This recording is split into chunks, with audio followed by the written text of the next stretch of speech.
తెలంగాణ రాష్ట్రంలో లోక్సభ ఎన్నికలు ఏ విధంగా జరిగాయో ప్రత్యేకంగా చెప్పనక్కర్లేదు. బీఆర్ఎస్ పార్టీ నేతలు నేరుగా సీఎం రేవంత్ రెడ్డిని టార్గెట్ చేసి విమర్శలు చేయగా ఆఖరికి తెలంగాణ రాష్ట్రానికి వచ్చిన బీజేపీ అగ్రనేతలు నరేంద్ర మోడీ, అమిత్ షాలు సైతం రేవంత్ రెడ్డిని టార్గెట్ గా విమర్శలు చేశారు. ఇక అమిత్ షా అలాగే రేవంత్ రెడ్డి మధ్య మాటల తూటాలు ఏ విధంగా పేలాయో ప్రత్యేకంగా చెప్పనక్కర్లేదు. అయితే అమిత్ షా అలా రేవంత్ రెడ్డిని టార్గెట్ చేయడానికి ప్రధాన కారణాలు ఏంటి? ఇతర రాష్ట్రాలు వెళ్తే ఎక్కువగా రాహుల్ గాంధీ అలాగే కాంగ్రెస్ పార్టీ జాతీయ నేతలను టార్గెట్ చేసే అమిత్ షా తెలంగాణ రాష్ట్రానికి వస్తే మాత్రం ఎందుకు రేవంత్ రెడ్డిని టార్గెట్ చేస్తున్నారు అనేది ఇప్పుడు పెద్ద ప్రశ్న.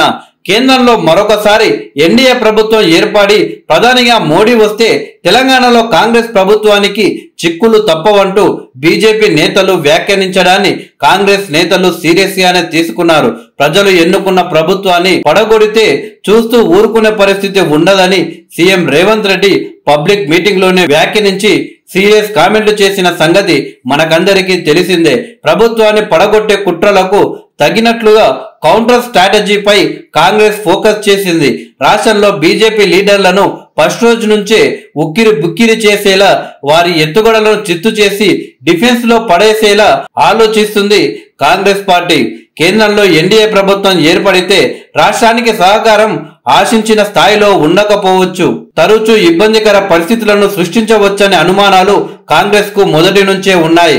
రాష్ట్రంలో అస్థిరతను సృష్టించేందుకు అన్ని రకాల ప్రయత్నాలు చేస్తుందనే అనుమానాలు ఉన్నాయి. ప్రభుత్వం 6 నెలలకు మించి ఉండదంటూ బీఆర్ఎస్, బీజేపీ తరచూ విమర్శలు చేస్తుండడం గమనార్హం. వీటన్నిటిని దృష్టిలో పెట్టుకొని కేంద్రంలో ఎన్డీఏ ప్రభుత్వం ఏర్పడితే మొదటి రోజు నుంచే కేంద్ర ప్రభుత్వంపై యుద్ధం చేయాలన్నది కాంగ్రెస్ వైఖరిగా కనిపిస్తుంది. రాష్ట్ర ప్రయోజనాల కోసం, రాష్ట్రానికి రావాల్సిన నిధులు, విభజన హామీల అమలు కోసం కేంద్ర ప్రభుత్వాన్ని కట్టడి చేసే తీరులో అవసరమైతే నిరసన కార్యక్రమాలు నిర్వహించాలనే అభిప్రాయం కొందరు హస్తం నేతల నుంచి వ్యక్తమవుతుంది.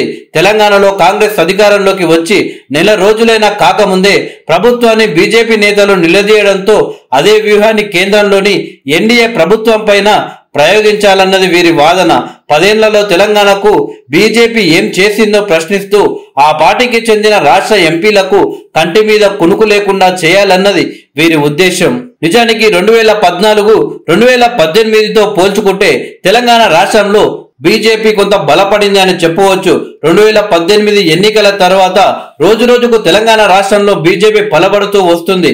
అయితే ఒకానొక సందర్భంలో కేసీఆర్ పై ఉన్న వ్యతిరేకత బీజేపీకే ప్లస్ అవుతుంది, మేమే అధికారంలోకి వస్తాము అని బీజేపీ నేతలు భావించారు. కానీ అదే సందర్భంలో తెలంగాణ పీసీసీ అధ్యక్షుడిగా రేవంత్ రెడ్డి గారు బాధ్యతలు తీసుకొని అధికారంలోకి వద్దామనుకున్న బీజేపీ తలలపై నీళ్లు చల్లాడు. ఎవరు ఊహించని విధంగా తెలంగాణ రాష్ట్రంలో కాంగ్రెస్ పార్టీని అధికారంలోకి రేవంత్ రెడ్డి గారు తీసుకురావడం బీజేపీ పార్టీ ఇప్పటికీ కూడా ఓర్చుకోలేకపోతుందట. అందుకే ఇతర రాష్ట్రాలు వెళ్లిన అమిత్ షా కాంగ్రెస్ పార్టీ జాతీయ నేతలను ఫోకస్ చేస్తే తెలంగాణ వచ్చిన అమిత్ షా మాత్రం నేరుగా సీఎం రేవంత్ రెడ్డిని టార్గెట్ చేస్తూ విమర్శలు చేస్తున్నారు.